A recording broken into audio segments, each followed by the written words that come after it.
CM Pawan Kalyan గుర్తించి వాళ్ళ current తెప్పించండి 70 ఏళ్ల తర్వాత. అంటే ఎప్పుడు మన కరెంట్ కూడా వచ్చింది ఎప్పుడు కార్తీక మాసం రోజు చీకట్లో తొలగిపోవాలని లేడీస్ అంతా పూజలు చేసి దీపాలు వెలిగిస్తారు. అంటే ఒకవైపు చూస్తున్నామమ్మా, ఒకవైపు సేవకుడిగా, ఒకవైపు సైనికుడిగా చాలా కష్టపడుతున్నారు ప్రజల కోసం. ఆయన అంత కష్టపడినా నెగిటివ్ చేస్తున్నారు కొంతమంది. సో వాళ్ళకి ఏం చెప్తారు? వాళ్ళకి బుద్ధి లేదని చెబుతా. మంచిగా చూడాలి కానీ అసలు చెడే ఉంది. కాకపోతే ఆయన్ని మైన బురద చల్లాలనే కానీ అందుట్టు ఉద్దేశం ఏమి లేదు.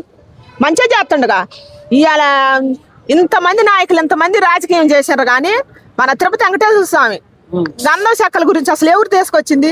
దోసుకుంటారు కానీ రాజకీయం వచ్చినాక గెలిచి దోసుకుంటారు అంతేగాని ఆ చెట్లు ఇలువ అసలు ఎట్ట మనిషిని కూడా చెప్పిండు అన్నమాట. తిరుపతి వెంకటేశ్వర స్వామి రక్తం పడి దానివల్ల గంధం చెట్లు మలిసినాయి అంటే ఎర్రచందనం అంటే బంగారం కన్నా అంత ఇలువ ఉంది.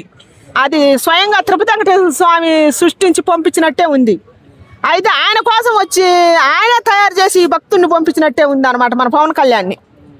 అంత బాగా అక్కడ జరిగేది అంత స్వగ్లింగ్ బయట పెట్టిండంటే మరి ఆయన తిరుపతి వెంకటేశ్వర స్వామి స్వయంగా ఆయన ఆస్తులు కాపాడుకోవటానికి భక్తుడిని పంపించినట్టే కదా. పవన్ కళ్యాణ్ డబ్బు కోసం వచ్చిన మనిషి కాదని ప్రజలు అంటారు. సొంత డబ్బులు ఖర్చు పెడుతున్నారు ఆయన చూస్తున్నాం. ఏం చెప్తారు? ఆయన అసలు డబ్బు కోసం వచ్చిన మనిషి కానే కాదు. అందరు ఇప్పుడు వచ్చిన రాజకీయ నాయకులు గెలిచినాక ఒక మాట, గెలక ముందు ఒక మాట, వచ్చినాక దోసుకుంటారు కానీ ఆయన సొంత డబ్బులు ఆయన సొంతంగా సినిమాలు తీసి కష్టపడి డబ్బులు ప్రజలకు పంచిపెట్టిండు. ఆయన ఎవరికి అన్యాయం చేయలేదు.